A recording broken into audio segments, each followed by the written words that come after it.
Well,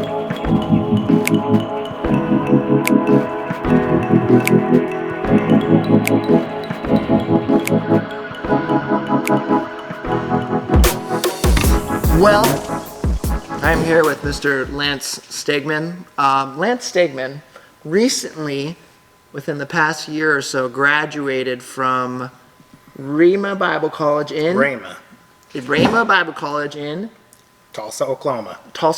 And because I went to Bible college as well, but I went to an Assembly of God Bible College. Rhema was a non-denominational. Originally out of Assembly of God, but made into its own. Okay, so originally out. Anyway, so I just want to do a video and maybe talk a little bit about the differences between the two Bible colleges. Although they were there, you go there to study the same type of stuff. There's still some differences between the two. And this video can be for someone who's maybe looking at going to a Bible college and seeing maybe some of the differences that you'd find. But yeah, so let's just go kind of throughout the week. So on a Monday, I have not been in Bible college for such a long time.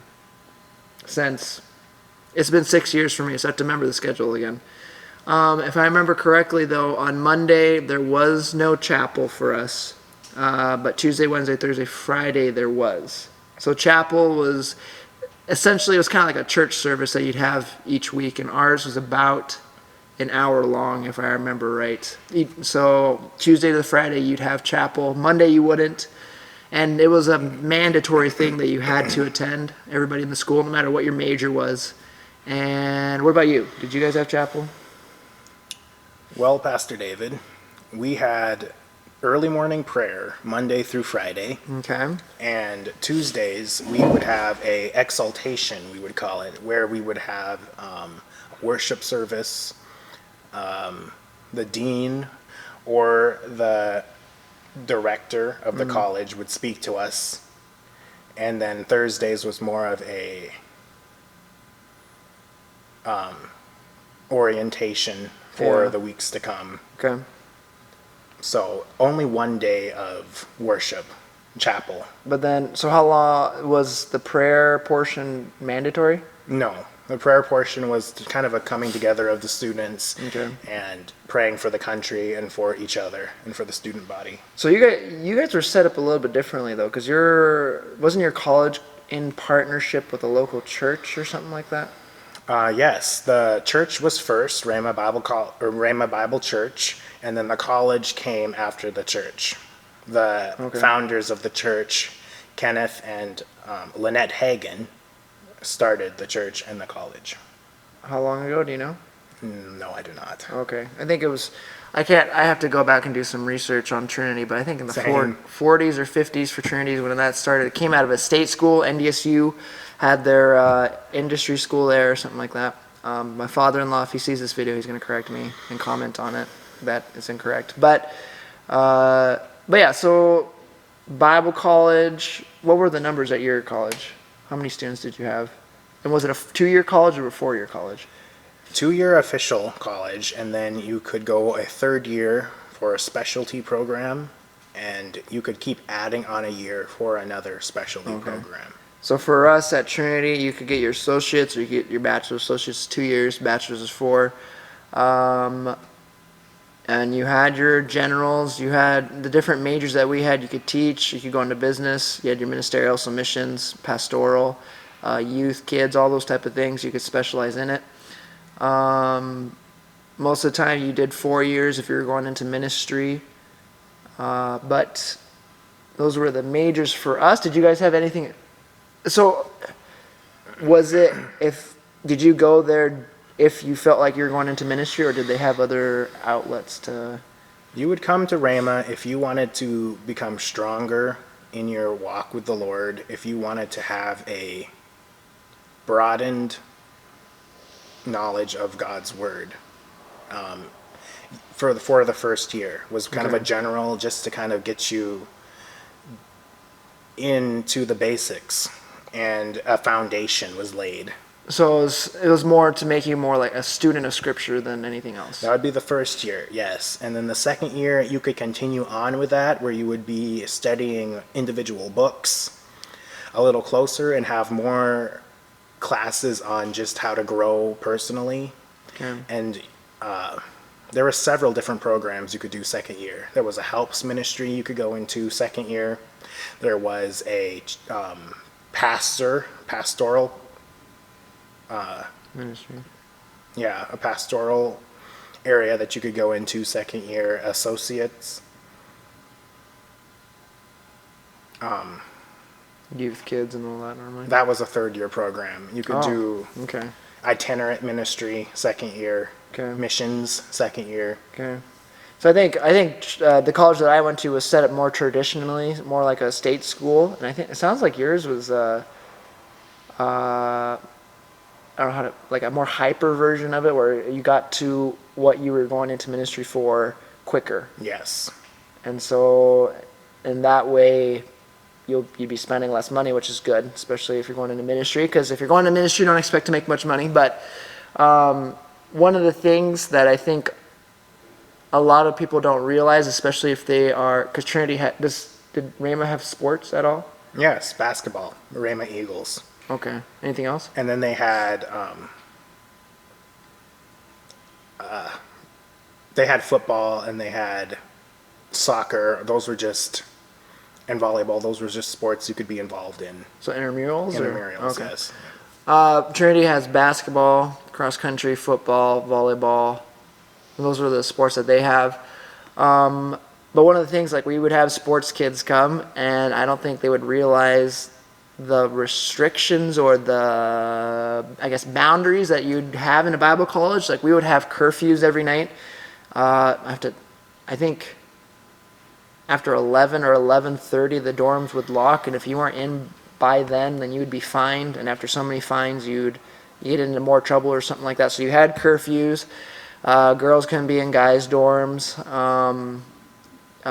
You even, like, relationship-wise, you would think like a normal relationship, hugging, kissing, that type of stuff was very discouraged. It was like you would have your RDs come at you if it was like too much PDA or something like that, or inappropriate behavior, and yeah, so it's really a lot more strict than at a state college, because it is, a Bible college. They're teaching you to go into ministry for the most part. And for us, when you graduated, if you graduated, no matter what your major, you would double major with major in biblical studies. So biblical studies plus whatever it was. So for myself, the official title of my major was Christian Leadership with a focus in pastoral ministries, and a bachelor's in biblical studies. That was my major.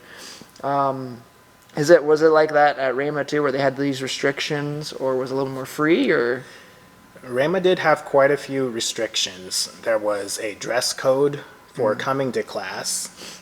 So we didn't have that ourselves, Which was fairly strict for the men. They always had to have collars. There was no shorts or sandals for Wow. men. Yeah. For the women, it was surprisingly lax.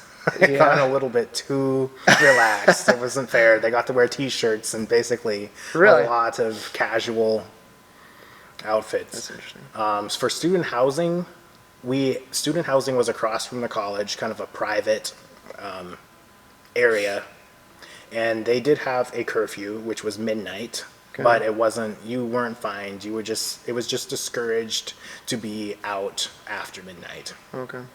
So you wouldn't get in real trouble then?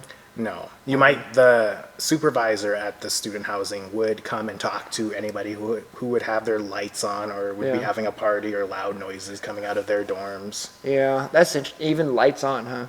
Sometimes. I did not personally live at student housing. Yeah.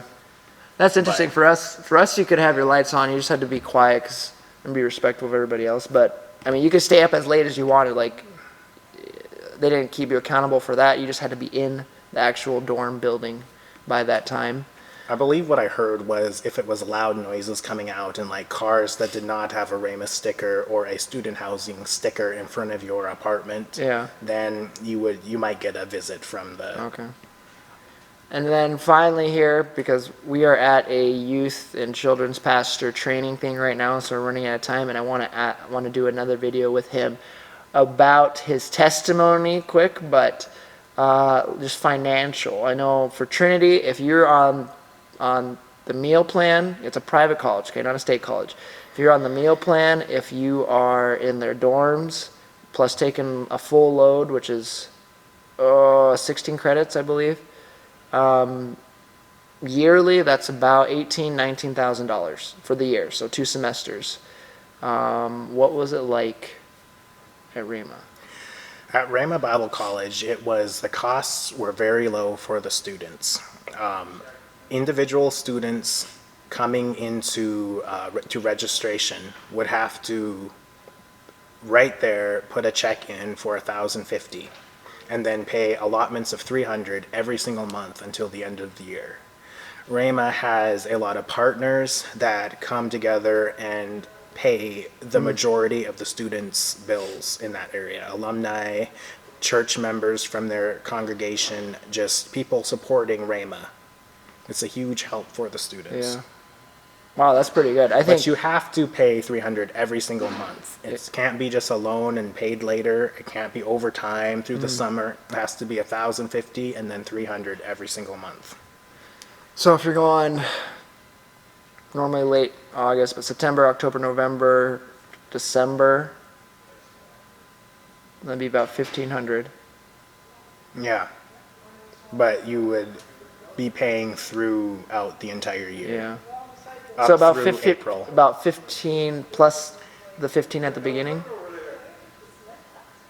Yes. I believe it was So about first semester 3,000, and does that 15 at the beginning of the year, does that go into second semester, or do you have to pay another 15 second you have semester? to pay another 15 so second about semester. So about 3,000 a semester then. Yeah.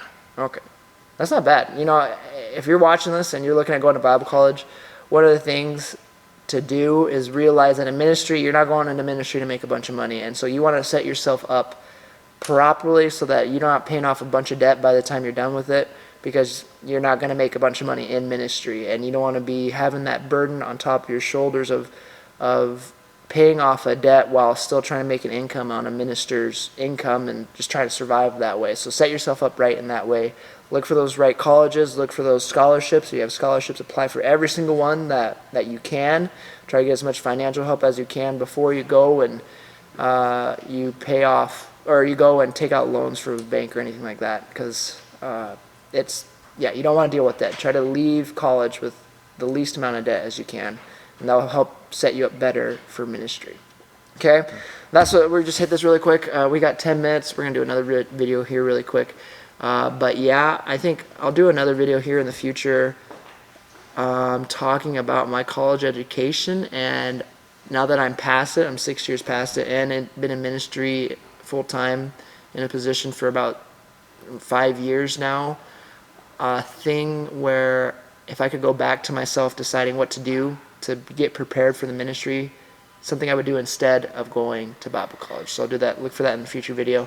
But thanks for watching, guys. I shouldn't hit the table because I shake the camera and the mic, and it might have sounded bad. But sorry. Have a blessed day, and thanks for watching.